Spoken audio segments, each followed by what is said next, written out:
ने school education department द्वारा कुछ टैबलेट्स खरीदे, उनको लेके उनके प्रोक्योरमेंट को लेके कुछ इश्यूज रेज करे थे, तो उन्हीं को कुछ क्लैरिफिकेशन देते हुए हम सब यहाँ आए हैं। तो अराउंड 4-5 साल पहले 2021 फाइनेंशियल ईयर में स्कूल एजुकेशन डिपार्टमेंट ने अपने बच्चों को, स्पेशली जो बच्चे क्लास में अच्छा परफॉर्म करते हैं, उनके लिए कुछ टैबलेट्स खरीद कर देने का डिसीजन लिया था। अब क्योंकि स्कूल एजुकेशन डिपार्टमेंट के पास उतना टेक्निकल नो हाउ नहीं था, तो we requested our colleague department, IT department to हमने आईटी डिपार्टमेंट से रिक्वेस्ट किया कि वो हमारे लिए कुछ प्रोक्योरमेंट्स करें। तो आईटी डिपार्टमेंट ने स्कूल एजुकेशन डिपार्टमेंट के बिहाफ पर कुछ टैबलेट्स का प्रोक्योरमेंट किया था, टैबलेट्स खरीदे थे। अब जैसे कि बाकी सारे सरकारी प्रोक्योरमेंट होते हैं, तो हमने इसको जेम पोर्टल पे, जो गवर्नमेंट ई मार्केट प्लेस का पोर्टल है, जहाँ पर बाकी सारी सरकारी सर्विसेज और सरकारी प्रोडक्ट्स को हम खरीदते हैं, वहीं पर हमने इसका रिक्वेस्ट हमने फ्लोट किया था। और जो स्पेसिफिकेशंस हमें अपने बच्चों के लिए, अपने एकेडमिक पर्पस के लिए, एकेडमिक चीज़ों के लिए चाहिए थी, उस हिसाब से हमने स्पेसिफिकेशंस डाले थे। और उसमें लगभग बहुत ज़्यादा प्लेयर्स आए, वेंडर्स आए, जिन्होंने हमारी स्पेसिफिकेशन के लिए बिड किया था। तो जो सबसे सस्ता, जिसने सबसे कम बिड किया था, ऐसे एक प्लेयर को हमने हमारे टैबलेट्स प्रोक्योर करने के लिए हमने शॉर्टलिस्ट किया था। और जब हम ये प्रोक्योरमेंट करते हैं ई जेम पोर्टल पे, तो हम कुछ चीज़ों का ध्यान रखते हैं। सबसे पहले कि जो स्पेसिफिकेशन हमें चाहिए, वो सारी स्पेसिफिकेशंस उस प्रोडक्ट में हो। तो जैसे जो टेक्निकल उसमें स्पेसिफिकेशंस होती है, वो हम डालते हैं।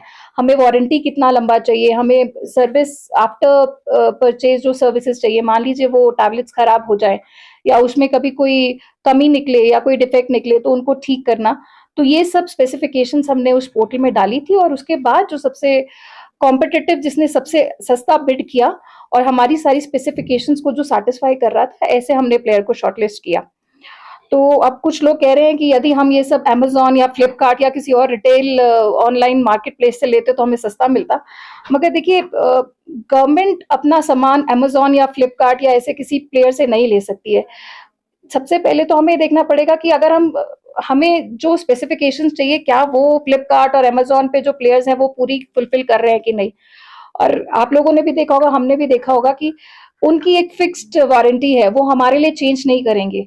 तो क्योंकि हम गवर्नमेंट बायर हैं, तो अगर हम जेम पोर्टल पे डालते हैं कि हमें वारंटी साल की नहीं 2 साल की या 3 साल की चाहिए, तो वो प्लेयर को देना पड़ेगा अगर वो हमें वो प्रोडक्ट डिलीवर करना चाहता है।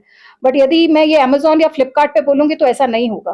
और हमें ये भी देखना होगा कि फ्लिपकार्ट और अमेजोन पे बहुत सारे प्रमोशनल डिस्काउंट्स भी रहते हैं, and they don't promise the quality को वो फुलफिल करेंगे कि नहीं करेंगे, वो एक हमेशा एक बड़ा सवाल रहता है। तो हमारे लिए जरूरी था कि हमारी स्पेसिफिकेशन का एक अच्छा प्रोडक्ट आए, ताकि बच्चों को आने वाले टाइम में कोई दिक्कत ना हो। तो इसीलिए हमने जेम पोर्टल पे पूरा ड्यू प्रोसीजर फॉलो किया, जो हमारा फाइनेंशियल रूल भी हमें कहता है करने के लिए। और उसके बाद जो सबसे सस्ता, जो सबसे कम बिड करने वाला वेंडर आया, उसी से हमने प्रोक्योर किया। और कुछ लोग ऐसा कहते हैं कि जो टैबलेट हमने लिया, वो टैबलेट मेड इन इंडिया नहीं था। हम फिर से इसको एक बार क्लैरिफाई कर रहे हैं कि उस समय भी हमने ये चेक किया था, और हमारी ये कंडीशन भी रहती है कि जो भी हम प्रोडक्ट ले वो मेड इन इंडिया ही हो। तो ये टैबलेट भी जो हमने प्रोक्योर किया था, वो पूरी तरह से इंडिया में ही बना था, और हमने इसका ड्यू सर्टिफिकेशन उस वेंडर से भी लिया था। और इनफैक्ट वो टैबलेट जो बच्चे यूज कर रहे हैं, उनके पेरेंट्स या आप चाहें तो उनके बॉक्स पर अभी भी जाकर कंफर्म कर सकते हैं, उस पर भी लिखा है कि जो टैबलेट वो यूज कर रहे हैं वो मेड इन इंडिया ही है।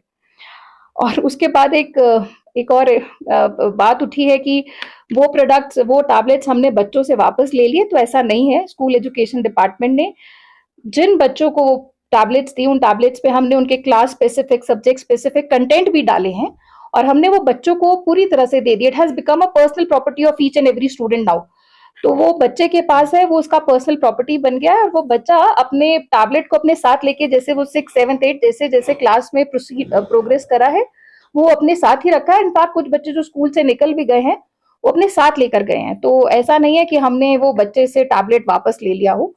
तो ये कुछ क्लैरिफिकेशन स्कूल एजुकेशन डिपार्टमेंट देना चाहता था, इसीलिए हम सब ने आज ये क्लैरिफिकेशन आप सबके सामने रखी है। मैम ये फिर जो भी वेंडर्स आप मेंशन कर रहे हैं वो बहुत कॉन्फिडेंटली ना ही सिर्फ एक प्लेटफॉर्म पे अन्य प्लेटफॉर्म पे उन्होंने ये बात कही है, तो इस तरह से कहीं ना कहीं आप ये देखते हैं कि बहुत बड़ा मिसकंसेप्शन भी लोग में है तो और इस पर काफी सवाल भी उठ रहे हैं। इसीलिए हमने आज ये फिर से आप सबको क्लैरिफाई किया कि देखिए गवर्नमेंट एज एन इंस्टीट्यूशन हम फ्लिपकार्ट या अमेजोन से सामान नहीं खरीद सकते हैं।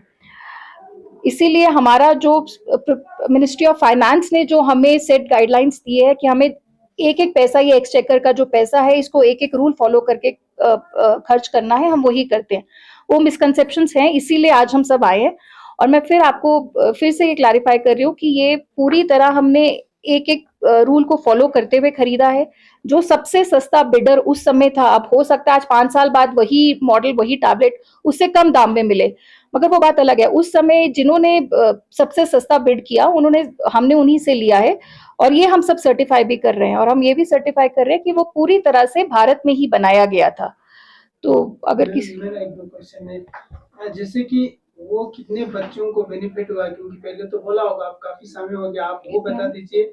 और जो नेक्स्ट जो बच्चे आए हो वो भी तो चाहते होंगे लैपटॉप, वो वन टाइम नहीं, वन टाइम नहीं है, वो हम हर बार कर रहे हैं। इनफैक्ट अगले 2 महीनों में भी अब हम जो बच्चे हैं उनको देने वाले हैं। ये उस समय लगभग 12,000, आज की तारीख में कुल मिला के 20,000 बच्चों को हम ये टैबलेट्स दे चुके हैं, लगभग 20,000। और अब नवंबर और अक्टूबर में हम फिर से जो इस साल का ड्यू है वो इस साल भी हम डिस्ट्रीब्यूट करेंगे। तो लगभग 20,000 बच्चों को हम टैबलेट्स दे चुके हैं अपने सरकारी स्कूलों में। तो ये अभी जारी रहेगा? हाँ, बिल्कुल, ये स्कीम है, हम हर साल एनुअली इसको कर रहे हैं। अब जैसा मैंने बोला, अक्टूबर में हम जो अगला सेट ऑफ अगले स्टूडेंट्स हैं उनको दे रहे हैं। लॉन्च करने के बाद तो मेरे ख्याल से काफी समय हो गया, अगर मैं गलत नहीं हूँ तो उसके बाद तो कोई न्यूज में आया नहीं। देखिए, हमने इसको एक बार लॉन्च किया था यहाँ पर, उसके बाद तो बिल्कुल नहीं हो सकता है हमने इतना ज्यादा उसको मीडिया में दिखाया ना हो, क्योंकि हम साइलेंटली, अब जैसे बच्चों को यूनिफॉर्म और किताबें वगैरह देते हैं, हमने वैसे साइलेंटली दे दिया है।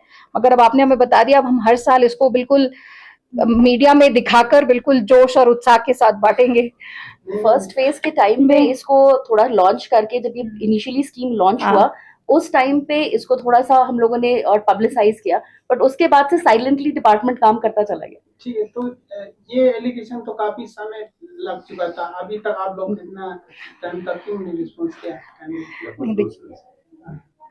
चलिए, अब देर आए दुरुस्त आए, हम अब ये क्लैरिफाई कर रहे हैं। मगर ये क्लैरिफिकेशंस पहले में बहुत बेसलेस भी लग रही थी, मतलब ये इतना ज्यादा बेसलेस लगी, हमें लगा नहीं था कि इतना ज्यादा इशू बनेगा। मगर अब सारे क्लैरिफिकेशंस थे। के अलावा भी जो अर्बन एरिया में जब हम स्कूल्स की बात करते हैं, स्पेशली गवर्नमेंट स्कूल्स की, उनका कंडीशन भी इतना खस्ता है, और ज्यादा जो लोकल पॉपुलेशन जहाँ बच्चे एडमिशन करना हो वहाँ पे नहीं, बल्कि बाहर के बच्चे ज्यादा पढ़ रहे हैं। तो इंफ्रास्ट्रक्चर को लेके काफी कंसर्न बच्चे भी थे और टीचर्स भी थे। तो देखिए, मैं आपको बताती हूँ, इस साल लगभग भारत सरकार से हमें लगभग 150 करोड़ के आसपास पैसे मिले हैं हमारे स्कूल को दुरुस्त करने के लिए और स्कूल्स को अच्छे चलाने के लिए। इसमें टीचर्स की सैलरी भी होती है, इंफ्रास्ट्रक्चर भी होता है, किताबें, यूनिफॉर्म, इन सब के लिए। उसके अलावा लगभग 100 करोड़ हमारा यूटी बजट से भी हम इस पे पैसा खर्च कर रहे हैं। लगभग 60 करोड़ के आसपास तो हमने केवल स्कूल की बिल्डिंग्स को, इमारतों को दुरुस्त करने के लिए लगाया है। इसके अलावा LHDCs दोनों ले और करगिल के रिस्पेक्टिव काउंसलर्स भी अपने बजट में से काफी पैसा देते हैं।